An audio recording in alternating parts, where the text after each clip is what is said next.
అందరికీ నమస్కారం. నేను పూర్ణచందర్ భార్య స్వప్న. నాకు స్వేచ్ఛ పూర్ణ ద్వారానే పరిచయం అయింది. రిలేషన్ ఉందని నాకు అసలు తెలీదు. ఈ రిలేషన్ గురించి కూడా నాకు తెలిసింది స్వేచ్ఛ ద్వారానే. తను నాకు ఫోటో పెట్టడం ద్వారా తెలిసింది. నేను పూర్ణని అడిగాను ఏంటిది అని చెప్పేసి అడిగితే చెప్పాడు. చెప్పినాక నాకు ఆయనకి గొడవలు స్టార్ట్ అయింది. అక్కడ నాకు ఇంకా తెలిసింది ఏంటంటే అక్కడ కూడా తనతో గొడవలు ఉంటున్నాయి అని చెప్పేసి అంటే ఇంకా నేను ఆయనను ఎందుకు ప్రెషరైజ్ చేయాలి అని చెప్పేసి నేను ఆయనను వదిలేశాను. ఇంకా నేను ఎందుకు ఇప్పుడు మీడియా ముందుకు వచ్చానంటే అరణ్య ఆయన మీద చేసిన ఆరోపణలు చూసి నేను తట్టుకోలేక నేను ముందుకొచ్చాను.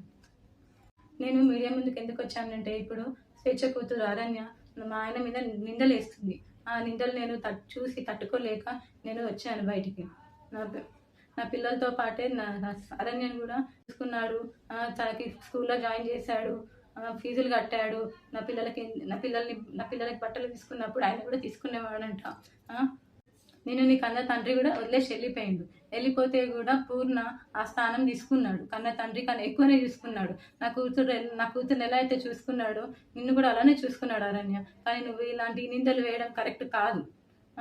ఇంకా స్వేచ్ఛ కూడా చాలా నన్ను టార్చర్ పెట్టింది. ఈ విషయం తెలిసినాక కూడా నేను డిప్రెషన్లోకి వెళ్ళిపోతే నన్ను పూర్ణ కాశీకి తీసుకెళ్ళాడు. కానీ మైండ్ రిఫ్రెష్మెంట్ కోసం తీసుకెళ్తే అక్కడ కూడా ఫోన్ చేసి సతాయించింది. ఎందుకు తీసుకెళ్తున్నావు, ఆమె ఎవరు అని చెప్పేసి నువ్వు తీసుకెళ్తున్నావని సతాయించింది.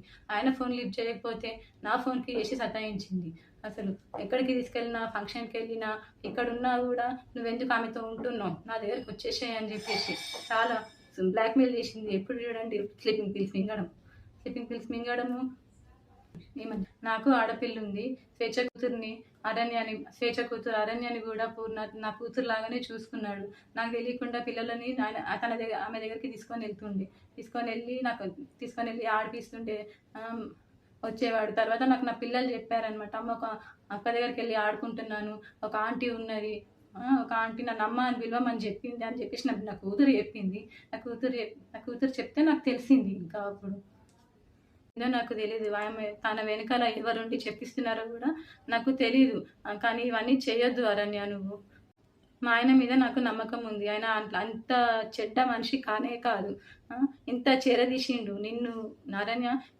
మీ మమ్మీని ఇంత చేరదీసినా కూడా నా బతుకుని మీ మమ్మీ ఏం చేసిందమ్మా, తీసుకొని మమ్మల్ని రోడ్డు పాలు చేసేసింది. ఇప్పుడు నా జీవితము ఏంటి, నా పిల్లల భవిష్యత్తు ఏంటి అరణ్య. నాకు కోర్టు మీద నమ్మకం ఉంది. మా ఆయన నిర్దోషి. నేను ఆయనను ఎలాగైనా కాపాడుకుంటాను.